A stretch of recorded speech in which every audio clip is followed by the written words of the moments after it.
آپ کو خود معلوم ہے کہ امام خمینی علیہ الرحمہ کی ذات کتنی ایک عظیم شخصیت امام خمینی کی تھی، کتنی کامیابیاں دنیا اور آخرت کی امام خمینی نے حاصل کی، اور اسلام کا کیسا احیا کیا۔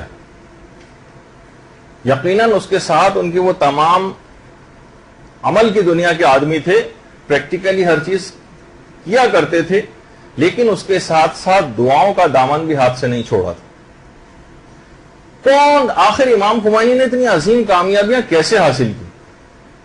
اور ہم بھی کسی پرسنٹیج میں ایسی کوئی عظیم کامیابیاں حاصل کر سکتے ہیں، اب جو بھی ہماری فیلڈ ہے جس میں بھی ہم آگے جانا چاہتے ہیں، دنیا کی بھی کامیابیاں ہمیں مل جائیں، آخرت کی بھی کامیابیاں ہمیں مل جائیں۔ تو جس وقت امام خمینی علیہ الرحمہ کی عمر فقط 30 سال تھی، 30 سال، بالکل جوان تھے، اس وقت امام خمینی جیسے کہ دیگر علماء کا بھی ایک طریقہ کار ہوتا ہے، دیگر علماء کا بھی ایک طریقہ کار ہوتا ہے کہ اپنے سے جو بزرگ علماء ہوتے ہیں ان کے پاس کچھ لاہ عمل لینے کے لیے جاتے ہیں۔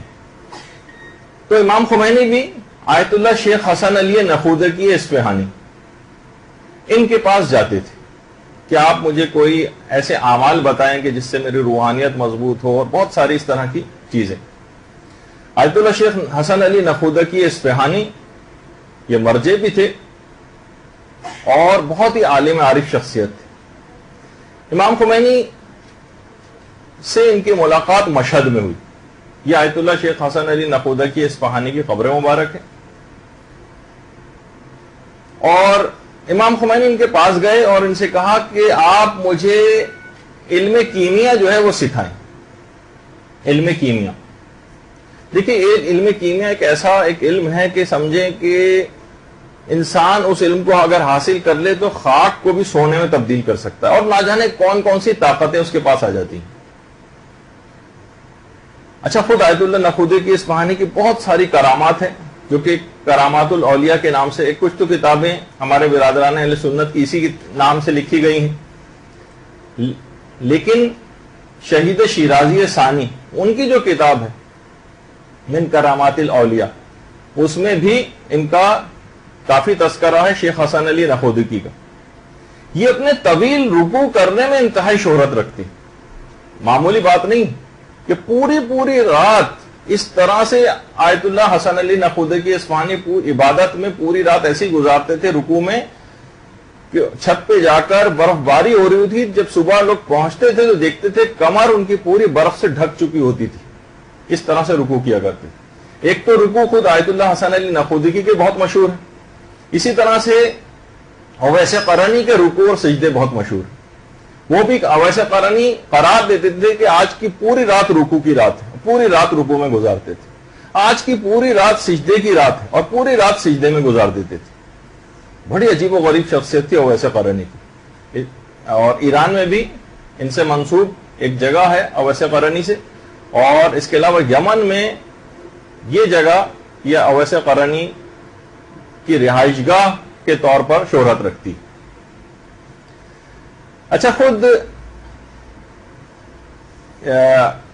مجلہ ایک باقاعدہ نکلتا ہے ایران سے جس کا نام ہے حوزہ، باقاعدہ ایک رسالہ نکلتا ہے، اس کا جو 58واں نمبر ہے 58، اس میں یہ بات لکھی ہے کہ آیت اللہ شیخ حسن علی نخودکی اصفہانی یہ امور باطنیہ کے اندر یہ کہاں سے گائیڈنس اور یہ طاقت کہاں سے حاصل کرتے تھے کہ اتنے عالم عارف ہو گئے، اور کہ امام خمینی ان کے پاس جاتے تھے کہ لاہ عمل ہمیں بتائیے۔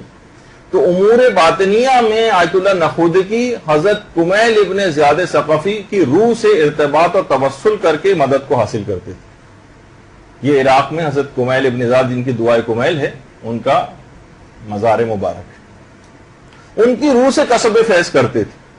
تو آپ نے دیکھا کہ علماء کس طرح سے بزرگ علماء کے پاس جا کر یہ تمام چیزیں سیکھتے ہیں۔ خیر، امام خمینی ان کے پاس گئے اور کہا کہ آپ مجھے کیمیا سکھائیے۔ 30 سال کی عمر تھی۔ انہوں نے کہا ٹھیک ہے، میں ایک شرط پہ تمہیں کیمیا سکھا سکتا ہوں کہ تمہارے ہاتھ میں ساری طاقتیں اور پاورز آ جائیں، لیکن میری ایک شرط ہے کہ جب تک تم زندہ ہو کسی کو اپنی پوری زندگی میں کسی کو بھی یہ بات بتاؤ گے نہیں. اچھا اگر ہم ہوتے تو کیا کرتے؟ جی جی بالکل میں پکا وعدہ کرتا ہوں کہ میں کسی کو نہیں بتاؤں گا، آپ بتائیے، پیچھے لگ جاتے ہیں. امام خمینی نے کہا نہیں، میں یہ وعدہ آپ سے نہیں کر سکتا، مجھے کچھ نہیں پتا کہ آئندہ زندگی میں میرے ایمان کی کیا حالت ہوگی، میں آپ سے وعدہ نہیں کروں گا.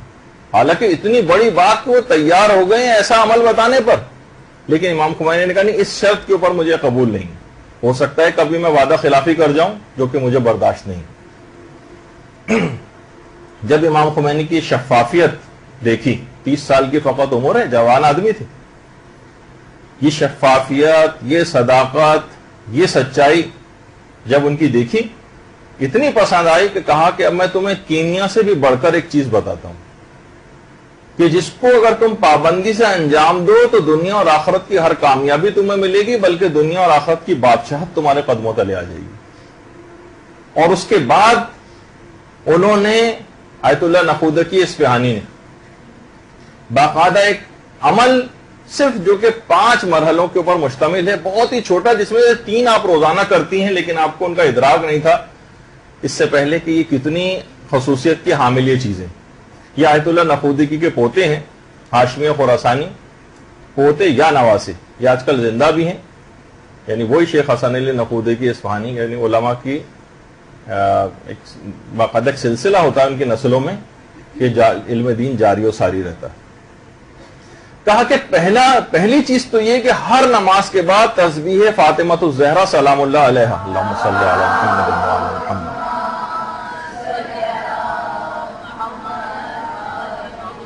اس پر تم مداومت کرو. کتنے اس تسبیح کے اندر اسرار ہیں، کتنے اس کے فضائل ہیں، کیا کچھ اس تسبیح کے ذریعے انسان نہیں حاصل کر سکتا. تسبیح حضرت زہرا، اب تک لوگ اسے بہت سرسری یا خود اس کی اثر پذیری اس وجہ سے بھی بظاہر کم محسوس ہوتی کیونکہ اس کو کرنے والا خود ہی اس کو کوئی خاص اہمیت نہیں دیتا، بلکہ بس اپنے ایک روٹین میں اس نے اپنے رکھا ہوا ہے، لیکن دل سے کوئی خاص اہمیت نہیں. ہر نماز کے بعد تسبیح حضرت زہرا پر مداومت ہمیشہ کرنا، کبھی ایک دفعہ بھی نہ چھوٹنے پر. دوسری چیز، ہر نماز کے بعد آیت الکرسی کی تلاوت. بہت سے نسخوں کے اندر یہ جو جب انہوں نے یہ جو واقعہ کوٹ ہوا ہے اور مختلف کتابوں کے اندر اس کو بیان کیا گیا ہے، کسی جگہ کے اوپر یہ بات بھی ملی ہے کہ آیت اللہ نخودکی نے جو تاکید کی تھی اس میں وَهُوَ الْعَلِيُّ الْعَظِيمُ تک پڑھنے کے لیے آیت الکرسی کو کہا تھا. لیکن اگر آپ وَهُوَ الْعَلِيُّ الْعَظِيمُ تک کی نیت کریں، اس کے بعد تبرکاً ہم فیہا خالدون تک بھی پڑھ لیں تو کوئی حرج نہیں. اور اس آیت الکرسی کے اندر ایک ایسی زبردست پاور ہے کہ بہت سی روایتوں میں یہ بات آئی ہے کہ یہ آپ کو ہمیشہ پڑھنی ہے ہر نماز کے بعد. کہتے ہیں کہ سوائے صدیق کے کوئی اس پر مداومت نہیں کر سکتا. یعنی اگر اپنا کوئی مقام بلند کرتے ہوئے جانا ہے ان دعاؤں کے ذریعے تو ہر نماز کے بعد آیت الکرسی کی تلاوت اپنا معمول بنا لیجیے. مداومت کرنی، ہمیشہ کرنا ہے، اسے چھوڑنا نہیں. اور صدیق جس کا بہت زیادہ مقام اور مرتبہ روایات کے اندر بیان ہوا کہ اتنے صدیق کا ثواب ملے گا، خود سوچئے کہ وہ صدیق خود انسان بن سکتا ہے اگر اس کی مداومت کر لے. روایت میں ہے کہ سوائے صدیق کے کوئی آیت الکرسی کو نماز کے بعد ہمیشہ نہیں پڑھ سکتا، تو اس کے ذریعے بھی اس مقام کو حاصل کر سکتے ہیں. اس کے بعد کہا کہ تیسری چیز یہ ہے کہ 3 مرتبہ سورہ توحید کی تلاوت، 3 مرتبہ ہر نماز کے بعد. اور اس کے بعد ہے 3 مرتبہ درود پڑھنا، اللہم صلی علی محمد وعلی محمد. تو 3 مرتبہ درود پڑھنے کے بعد اس کے بعد 3 مرتبہ سورہ طلاق کی دوسری آیت کا آخری جز اور تیسری آیت مکمل. دوسری آیت سورہ طلاق کی دوسری آیت کا آخری جز، دوسری آیت بڑی ہے لیکن آخری جز وَمَن يَتَّقِ اللَّهَ يَجْعَل لَهُ مَخْرَجًا سے شروع ہوتی، وَيَرْزُقْهُ مِنْ حَيْثُ لَا يَحْتَسِبُ وَمَن يَتَوَكَّلْ عَلَى اللَّهِ فَهُوَ حَسْبُهُ إِنَّ اللَّهَ بَالِغُ أَمْرِهِ قَدْ جَعَلَ اللَّهُ لِكُلِّ شَيْءٍ قَدْرًا.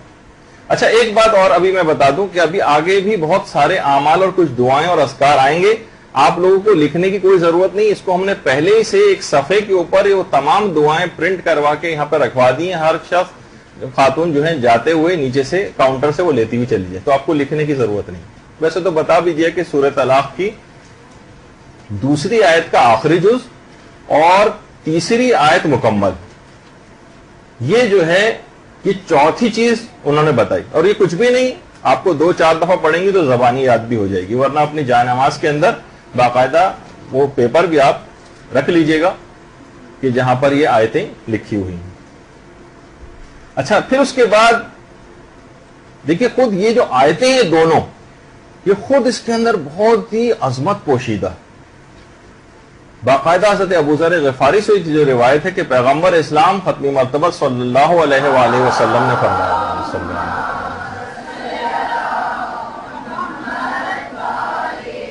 کہ پیغمبر فرماتے ہیں کہ میں ایک ایسی آیت جانتا ہوں کہ اگر لوگ اس آیت کے دامن سے وابستہ ہو جائیں تو ان کی تمام مشکلات حل ہو جائیں.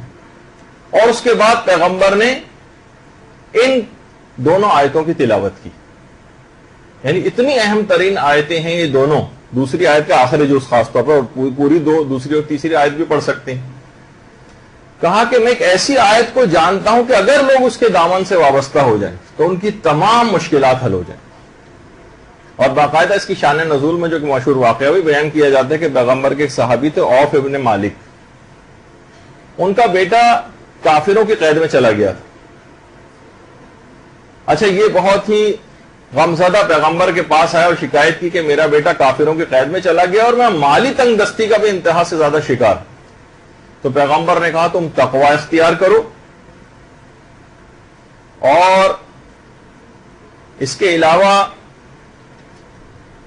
تم لا حول ولا قوت الا باللہ کا بہت زیادہ ورد کیا کرو. یہ گئے عوف ابن مالک, اور متقی و پرہیزگار تو تھے اور زیادہ سختی کے ساتھ کاربند ہوئے اور لا حول ولا قوت الا باللہ کا ورد کرنا شروع کیا. اگلے ہی دن ان کا وہ بیٹا کافروں کا ایک اونٹ لے کر بھی اپنے ساتھ آ گیا کہ ذرا سا کافروں کی نگاہ بچی اور وہاں سے فرار ہوا. تو نہ صرف یہ کہ وہ بیٹا ان کو واپس مل گیا بلکہ اپنے ساتھ وہ کچھ اس زمانے میں اونٹ ایک بہت بڑی ملکیت اور مالیت سمجھی جاتی تھی, وہ اونٹ بھی اپنے ساتھ لے کر آ گیا. اللہم صلی علی محمد. اور اس کے بعد یہی سورہ طلاق کی یہ 2 آیات بھی نازل ہوئی جو اس کے شان نزول میں بیان کی جاتی. تو اس کے اندر بھی آپ دیکھیں کہ وَمَن يَتَّقِ اللَّهَ يَجْعَلْ لَهُ مَخْرَجًا, جو بھی تقوی اختیار کرتا ہے پروردگار اس کے لیے نکلنے کا راستہ جو ہے وہ بنا دیتا ہے, اور اس کو ایسی جگہوں سے رزق ملتا ہے جہاں سے اس کو گمان بھی نہیں ہوتا. اور جو بھی خدا پر توکل کرتا ہے خدا اس کے لیے کافی ہو جاتا ہے. تو آپ نے یہ دیکھا کہ اس کے اندر جو خصوصیت کے ساتھ جب روزانہ آپ 3 دفعہ اس آیت کو پڑھیں گے اور اس کا ترجمہ بھی دماغ میں رکھیں گی کہ تقوی کے ذریعے کتنے سارے کام ہو جاتے ہیں, جس کو آپ سنتی رہتی ہیں ہاں بھائی گناہوں سے بچو, گناہوں سے بچو, گناہوں سے بچو. ان سب کے آپ کو دنیاوی فائدے بھی ملنے والے ہیں. رزق میں آپ کی وسعت ہو جائے گی, پریشانیاں جو گھروں کا رخ کر لیتی ہیں, آپ گناہوں سے انسان اس کی لذت کو کبھی حاصل کر کے دیکھے کہ کتنی لذت اس کو ملے گی روحانی طور پر, اور ساری مشکلات اور پریشانیاں بھی اس کے حل ہوتی چلی جائیں گی. اور باقاعدہ آیت اللہ خوئی سے جب کوئی لوگ بہت سے سوالات پوچھتے تھے, تو مثلا کسی نے پوچھا کہ ہم بینک کی نوکری کرتے ہیں, کس طرح سے ہمارا اور گزر اوقات کا کوئی اور ذریعہ ہمارے پاس نہیں ہے, ہم کہاں کہیں اور جاب تلاش کرتے پھریں گے, اور بینک کی نوکری جو ہے سودی شعبوں کے اندر یہ حرام بھی ہے, تو کوئی حل ہمیں بتائیے. تو آیت اللہ کوئی اپنے جواب کے اندر فقط اور فقط سورہ طلاق کی یہ دوسری آیت کا آخری حصہ لکھتے تھے, وَمَن يَتَّقِ اللَّهَ يَجْعَلْ لَهُ مَخْرَجًا. آپ تقوی اختیار کریں, ہمت پیدا کریں, اس جو ہے حرام نوکری سے اپنے آپ کو بچائیں, پھر دیکھیں خدا آپ کے لیے کیسے سہولیات نکالتا ہے.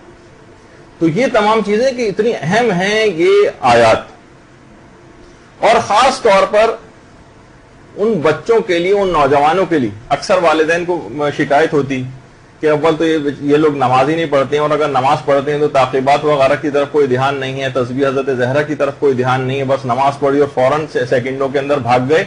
ایک دفعہ اگر آپ ان کو احساس دلا کر بچوں کو اگر یہ والی چیز, یہ عمل سکھا دیا جائے ایت اللہ نخودگی کا, اور وہ اس کو کرنے لگے تو اس کے اندر خود ایک بڑی عجیب و غریب صلاحیت ہے, یہ ایڈکٹیو ہے.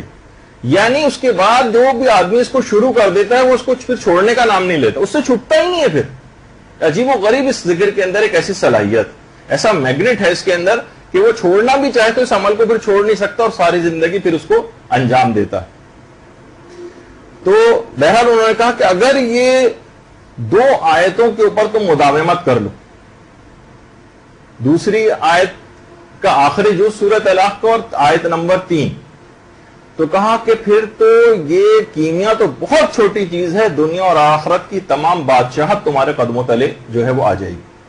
اور اس کے بعد پھر ہم نے خود دیکھا کہ امام خمینی نے 30 سال کی عمر سے پھر یہ عمل کرنا شروع کیا, اور جب ان کا انتقال ہوا تو واقعتاً ہم نے اپنی آنکھوں سے دیکھا کہ دنیا اور آخرت کی بادشاہت کس طرح سے امام خمینی کے ہاتھوں میں آ گئی. اچھا, جب انہوں نے عمل کرنا شروع کیا تو اتنی جلدی نتائج ظاہر ہوئے, توفیقات کے ایسے خزانے ملے کہ امام خمینی کی جو مشہور ترین کتاب ہے چہل حدیث, وہ امام خمینی نے 30 سال کی عمر ہی کے اندر لکھ لی تھی.